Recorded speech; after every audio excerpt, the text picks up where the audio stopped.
fighting for him to be bailed out or not. Substantial ties, as I believe it's a misrepresentation of what. Pour qui ça va faire bailler là? Non, quittez le film parler pour nous attendre. Quittez le film parler, s'il vous plaît.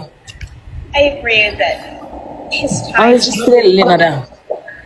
were weak. We don't have any witnesses who were coming to court. So on the extortion, I'm going to set bond at $15,000. On the stalking at $2,000. On the public order crimes, I'm going to treat that as subsidiary and set it at $300. So his total bond is $17,300. $17,300. La paye. Oui, $17,300. Bon, nous mettez 15 pour premier, 2,000 pour deuxième, 300$ pour misdemeanor. Son total $17,300 bon.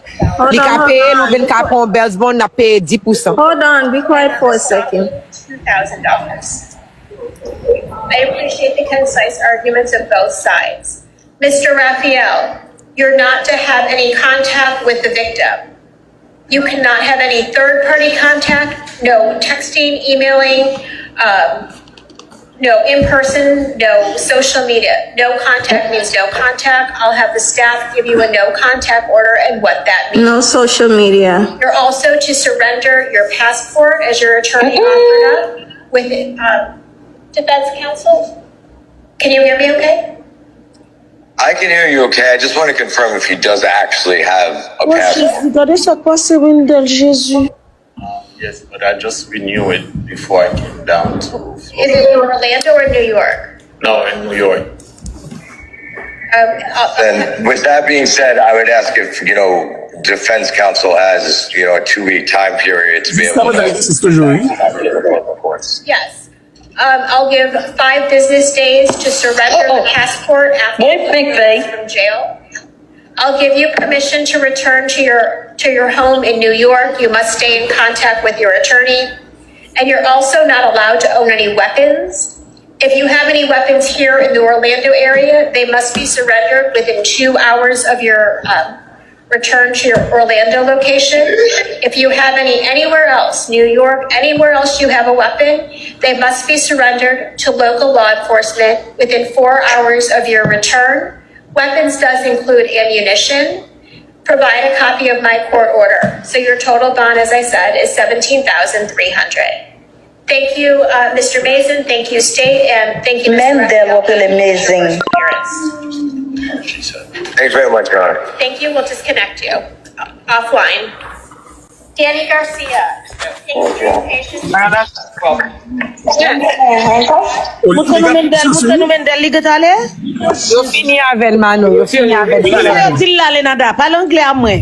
Ok, so yo dil comme ça. Ok, state là, ok, premier bagay nous reconnaît, state là pas d'accord pour yo te bali bon. Ok, state là dit comme ça, avocat pal yo misreprésenté que li gen communauté en relation dans Orlando a. L'autre avocat l'a dit comme ça, yo gen client qui allait tout côté. D'ailleurs, tribunal a kon bay yo accès pour yo gen pour retourner la caillou.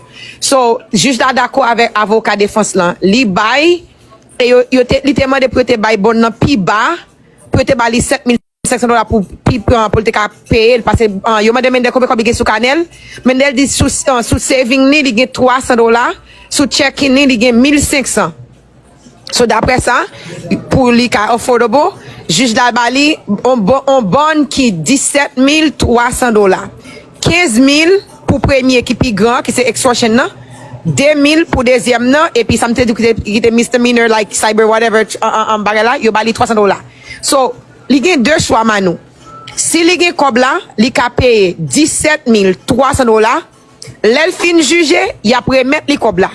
Depuis le voie pour tribunal là, because that's the way bond work. Ou payer caution pour dire ou présenter. Si li pa gen tout $17,300, li ka paye un bailsman 10%, y a payé pour li comme 10% ça tout perdu. OK? So, yo ba l'option ça. Et puis juge a mette condition bonne yo. Li pa ka gen zam ni bal. Li pa ka gen aucun contact avec victime non. Nous avons qui ça monsieur l'agricole là? Est-ce que nous avons qui ça monsieur l'agricole? On a pas payé une affaire de $17,300. Ouais, pays ça, ou pas qu'à comporter bien là-dedans, vaut mieux que retourner la caille. Pays ça, son pays piège lié. Il va douce. Il va douce, non? En tout cas. On va parler trop dans cause mon yo. Franchement, man.